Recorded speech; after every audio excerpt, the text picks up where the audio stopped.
Good morning, students. I'm Ms. Poseidonhout. Welcome to this morning's contact session for English as a school subject, Module 5. Today we're going to look at some of the important content which you should concentrate on in this module. Let's first of all in Unit 1 have a look at the deep-end approach to communicative language teaching. Contrary from the shallow-end approach, the deep-end methodology claims that grammar should be acquired unconsciously, in line with Krashen's theories that is reflected on his natural approach, which became widely popular as an acquisition-oriented model. The cycle of input, intake, output reflected in this theory assumed no role for grammar, as it would affect the final aim of communication. This model has had a great influence on English language teaching, and there is still a belief that the teaching of grammar might be harmful for communicative competence, as it claims that conscious reflection about grammar affects negatively input processing and performance. Furthermore, the deep-end approach to communicative language teaching is based on the belief that grammar is acquired unconsciously during the performance on those communicative situations, so it would be useless to teach grammar previously and explicitly.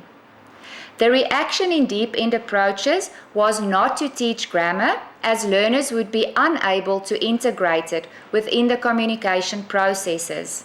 However, even when the contradiction about teaching grammar skills still exists in ELT literature, in the classroom, the deep-end approach is not currently used, as most authors and teachers attach a role to grammar without diminishing the main target of communication.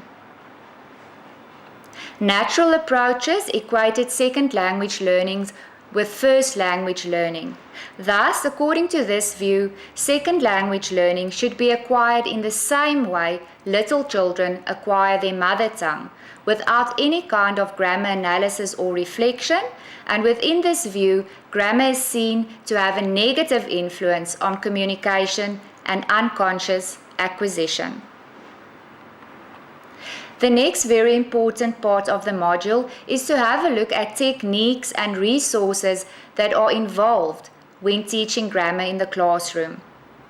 If we have a look at how communicative approaches deal with grammar, we first of all look at the traditional grammar teaching. And here we focus on knowing about grammar, specifically the competence. The presentation, practice, production cycle is important, and thus we focus on continuous drilling for practice, as well as deductive teaching. When we focus on the communicative language teaching, we see that it's important to know how to use grammar in context. In other words, here the focus is on performance, as well as grammatical structures that are dressed up into communicative functions. Of further importance is the inductive way of teaching grammar here. Another technique is task-based language teaching. This focuses on form after providing enough input through enabling tasks and also through naturalistic repetition. Another way of teaching language is the focus on form.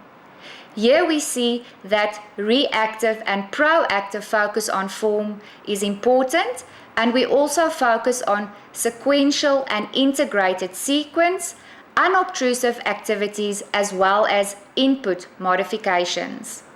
Then we come to the content-based instruction technique of teaching language. Here we must focus on form through activities which are related to the topic in question.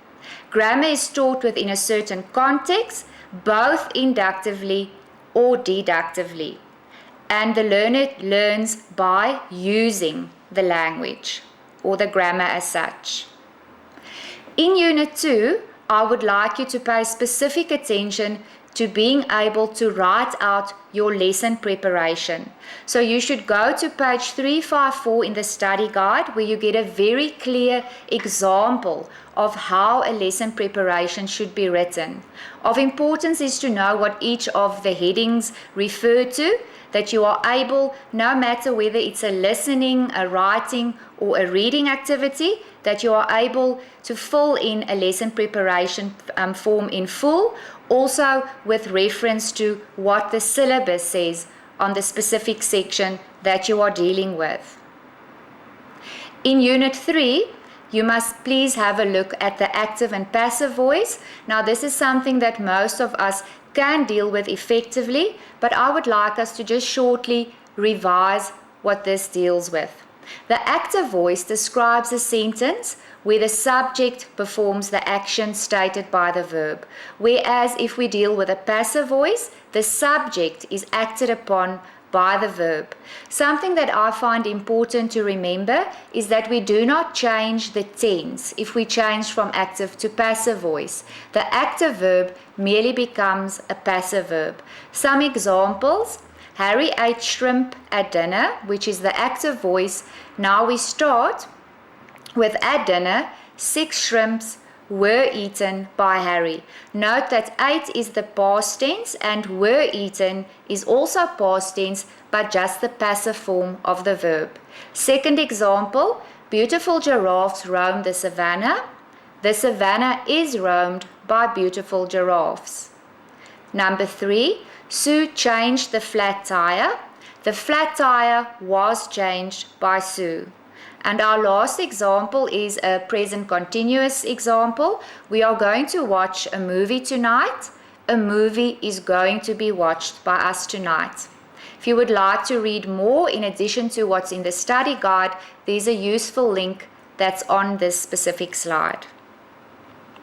Next, also important is the direct and indirect, or as we also call it, the reported speech. We often have to give information about what people say or think. In order to do this, we can use direct or quoted speech or indirect or reported speech.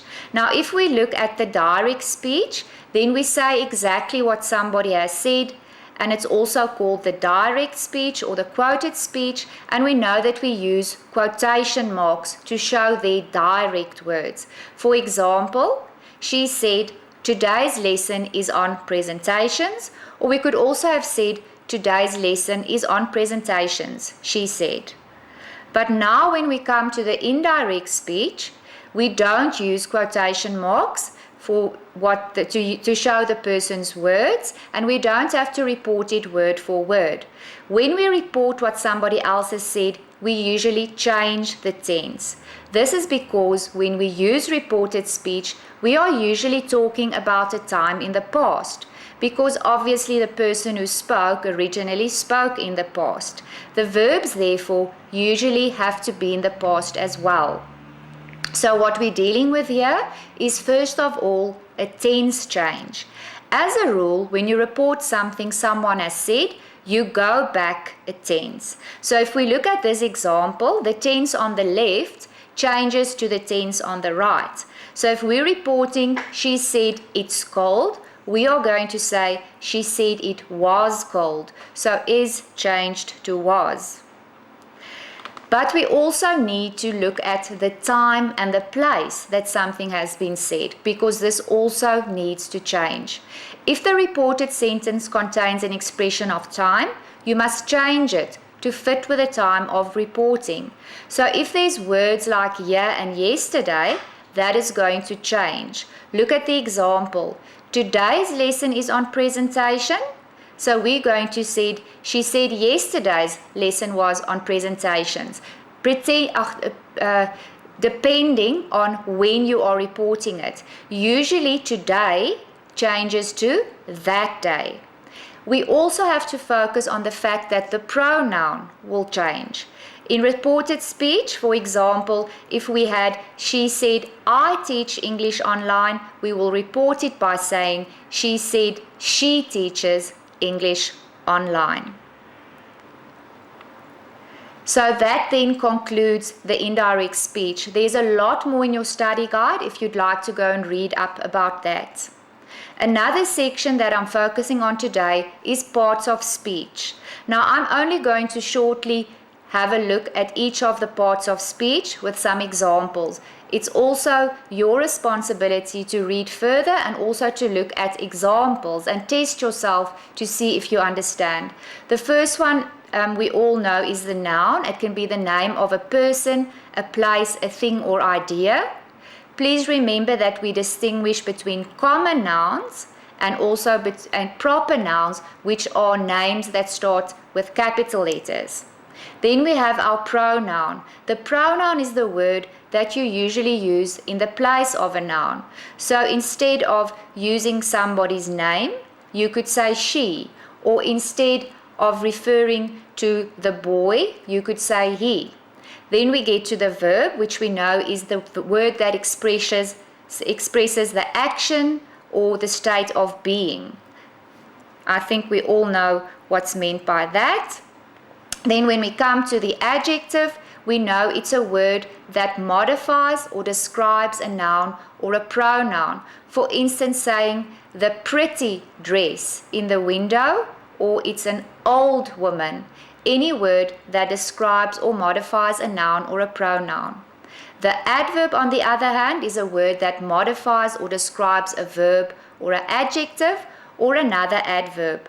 You would say, for instance, she gently stroked the dog's head. Then gently describes how the verb was done. Number 6 is the preposition.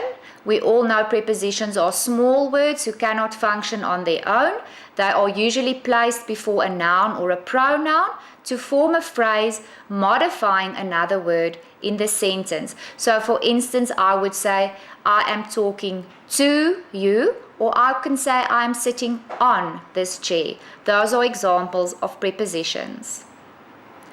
Then we get to the part of speech called the conjunction. And that is a word that is used to join words, phrases, or clauses. Words like and, but, or, while, because. There are quite a few more as well. Last of all, I'd like us to look at the interjection. An interjection is a word that we use to express emotion, like oh, or wow, or oops. So it's not a word that has meaning in itself, but you use it to express emotion in a certain situation. When we come to Unit 4, we see that it deals with quite a few tenses, but the only two tenses I want to highlight, because it's often confused with one another, is the simple present and the continuous present tense. The simple present tense is used for stating general truths and for referring to actions which occur at regular intervals. Let's look at the examples. Nova Scotia is a Canadian province. Geese fly south every winter. So clearly these are general truth or actions that recur at intervals. But if we look at the present continuous tense, it's usually used for an action that's ongoing or happening at the same moment of speaking or writing. For instance, right now I am visiting the province of Nova Scotia. So what's important here is that you do not use the continuous tense when you are referring to truths or to actions which occur at regular intervals. And that is something that we as Namibians very often do, and it's not correct. So please take note that you know the difference between these two tenses. In the same unit, in Unit 4, I'd also like us to look at what an auxiliary verb is. Now, an auxiliary verb is a verb that adds functional or grammatical meaning to the clause in which it appears. It can, for example, help to express a tense, an aspect, a modality, a voice, or also to emphasize something. It usually accompanies the main verb. The main verb is the one that provides the semantic content of the clause. And if we have a look at an example, we see I have finished my dinner. Finished is my main verb and have is my helping or my auxiliary verb. Here the main verb is finish, as we said, and the auxiliary verb helps to express that it's a perfect tense. Some sentences can contain 2 or more auxiliary verbs. Remember that they are called your helping or your helper verbs, as this helps you understand the meaning more clearly. And if we see the abbreviation, for instance in a dictionary, it will be referred to as AUX. Now we go on to look at something completely different, but a very, very interesting aspect, and it's something that's called the random input method to teaching. Now, what is it about? It's about random input, which is a lateral thinking tool, and it's very useful for generating fresh ideas or new perspectives during problem solving. The benefits are that it offers new perspectives on problems and it can foster creative leaps as well as permit an escape from restrictive thinking. How does it work? You select a random noun. It can be from a prepared set or from a dictionary, or if you have your own word list. It's very helpful to get new insight by selecting a word though from outside the field that you are busy studying. You then list the word's attributions or associations and you apply each to the problem at hand. Then with persistence, you will see that at least one of these words might catalyze a creative leap. Let's look at an example to clarify this method. You can have your students think about how they can reduce car pollution, for instance. They might have considered only the conventional solutions, but now you ask them to select a random noun, for instance from the title of books in a bookcase. The student might see a word like plants, and then you ask them to brainstorm from this, and they can come up with a number of new ideas, perhaps just from looking at that one noun. For instance, such as planting trees on the side of the road, or passing exhaust gases through a soup of algae to reduce carbon dioxide. So that's a very, very interesting method to use in every classroom. In Unit 5, we deal with different kinds of adverbs. So not only should you be able to define these, but also be able to identify and name them. What are adverbs? Just to repeat what we've said previously, the words that modify verbs. For instance, we could say he drove slowly. Slowly describes how the person drove. Let's look at the different types of adverbs. We get an adverb of manner. For instance, she moved slowly and spoke quietly. So it describes the manner in which she spoke. We get adverbs of place. She has lived on the island all her life. Or, for example, she still lives there now. An adverb of frequency is something like she takes the boat to the mainland every day. She often goes by herself. So clearly, as the name said, it shows the frequency in which an action takes place. Adverbs of time, she tries to get back before dark, or it's starting to get dark now. We also have adverbs of purpose. She drives her boat slowly to avoid hitting the rocks, or she shops in several stores to get the best buys. Another aspect of adverbs I would like to look at today is how can we use novels to teach adverbs, for instance. If you read a book or a story with your class, you can use the story to teach any aspect of grammar. But I would like us to look at how we will use a story to teach adverbs. After you've read and discussed the story with your class, it's advised that you do the following. Choose 10 sentences from the story, or you can make up 10 sentences of your own based on the story. In the sentences, you will use verbs specifically, but you will not add any adverbs.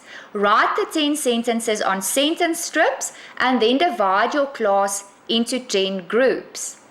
Each group will receive one sentence strip, And you will then ask every group to write down 10 words which describe the specific verb.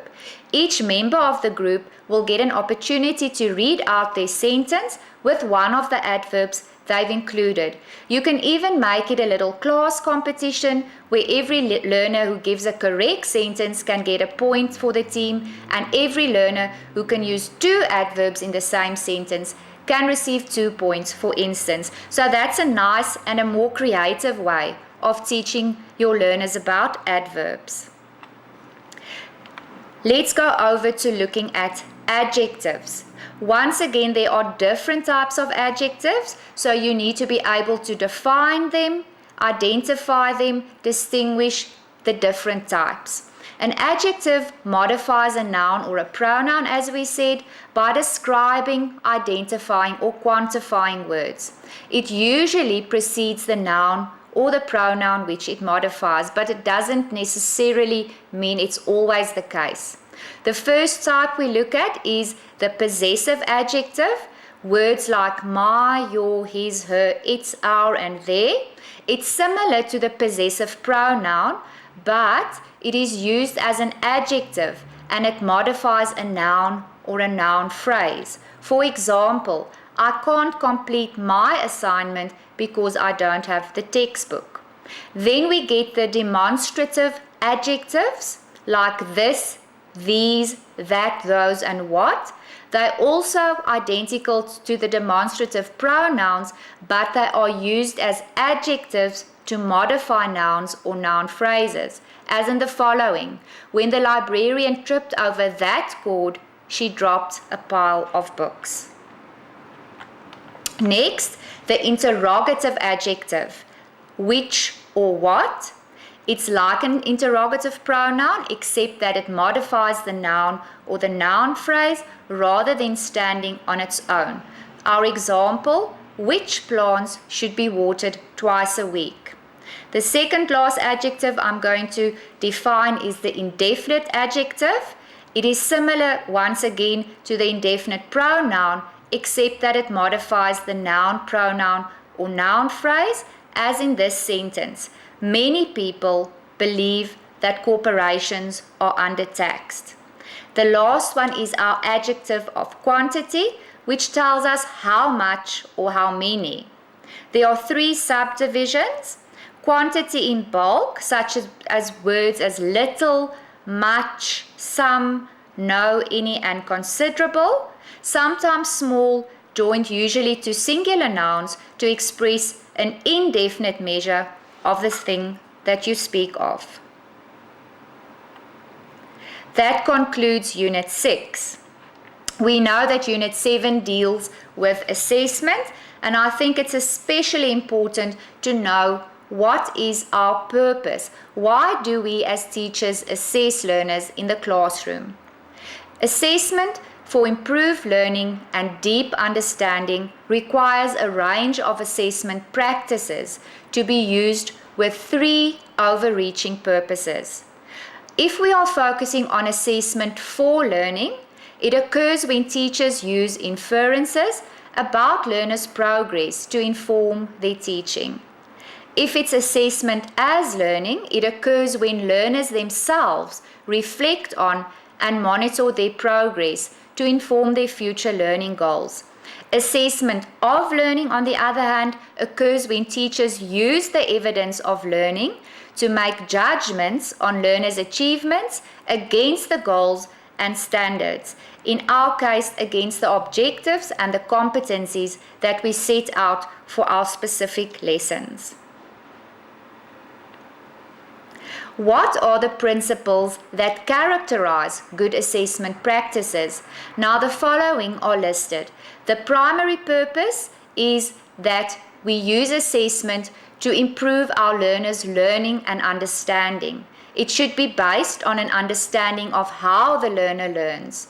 It should be an integral component of course design and not something that a teacher adds afterwards. It requires clarity of purpose, goals, standards, and criteria. as well as a variety of measures. In general, it's not enough to just have a single assessment instrument, as it will not tell you what you need to know about the learner's achievement or how it can be improved. Your assessment methods should be valid, reliable, and consistent. It requires your attention to outcomes and processes, and it also works better when it's ongoing, as we have in continuous assessment, rather than just episodic, as in the case of summative assessment, which only takes place at the end of the year.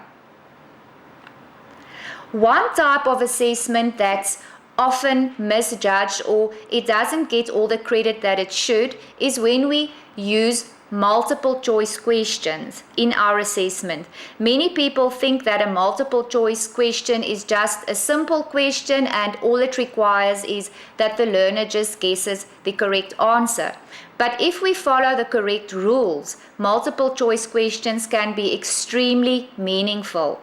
Now, here are the rules that you should think of if you decide to use this type of question. The first rule is that you should test comprehension and critical thinking, not just the learner's recall. You should use simple sentence structure and precise wording. So it should be in a simple structure that is easy to understand. It's best to place most of the words in the question stem rather than in an entire question, and you should thus ensure that most of the words are in the stem.